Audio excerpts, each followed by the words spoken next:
నాకు మాట్లాడమంత రాదు. ఇంత ఇంతటి పెద్ద విజయాన్ని అందించిన తెలుగు ప్రేక్షకులకు మొదట థ్యాంక్స్. నేను అనిల్ గురించి చాలా మాట్లాడాలనుకుంటా, కానీ అక్కడ మాట్లాడాలనుకుంటా ఇక్కడికి వచ్చేసరికి మర్చిపోతా.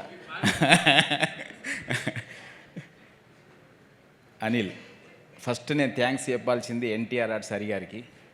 ఆయన లేకపోతే ఆ రోజు మేము పటాస్ అనే సినిమా చూడకపోతే అనిల్ మాకు ఈరోజు లేడు. ఆ రోజు సినిమా చూడడం, ఆ సినిమా చేయడం, ఆ రోజు మా కాంపౌండ్లోకి వచ్చిన అనిల్ని మేము బయటకు పోనివ్వడం లేదు. మేమంటే అంత ఇష్టమేమో, ఆయన కూడా పోవాలనుకోవడం లేదు. ఫస్ట్ ఆయనకు థ్యాంక్స్ చెప్పాలి. ఆయన లేకపోతే ఈరోజు యాజ్ అండ్ టుడే ఈరోజు మేము లేం. బికాస్ మాకు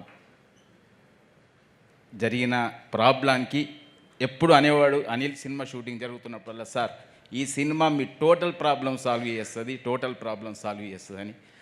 పైన తదాస్తు దేవతలు అన్నారేమో, నిజమేమో, ఈరోజు నిజమైంది.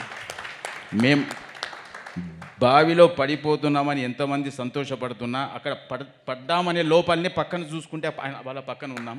ఆ credit goes to only Anil. Thank you very much Anil. Venkatesh గారు నిర్మాతల హీరో, ఆయన ఎప్పుడు ఇలా కాలర్ ఎగిరేస్తూ నడుస్తుంటాడు. అది ఓన్లీ నిర్మాత సన్గా ఆయన ఎప్పుడు నిర్మాత క్షేమం కోరుకుంటాడు కాబట్టి ఇప్పటికీ ఆయన కాలర్ ఎగిరేస్తూనే ఉన్నాడు. Thank you sir, thank you very much. Thank you so much Shirish garu. So next నుంచి నేను మాట్లాడడం తగ్గియాలి, శిరీష్ స్టార్ట్ చేయాలి.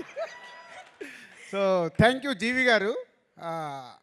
ప్రసాద్ ఐమాక్స్లో సినిమా చూసి కిందికి దిగుతుంటే F2 ఎంత చేసింది సార్ గ్రాస్ అని అడిగారు. 130, 140 ఏదో ఉందండి అని. ఇది 200+ సార్ అని మార్నింగ్ షో అవగానే చెప్పిన జీవి గారికి థ్యాంక్ యూ అండి. అంటే ఒక మీడియా పర్పస్ పాయింట్ ఆఫ్ వ్యూలో ఒక సినిమా చూసినప్పుడు ఇది 200 కోట్ల సినిమా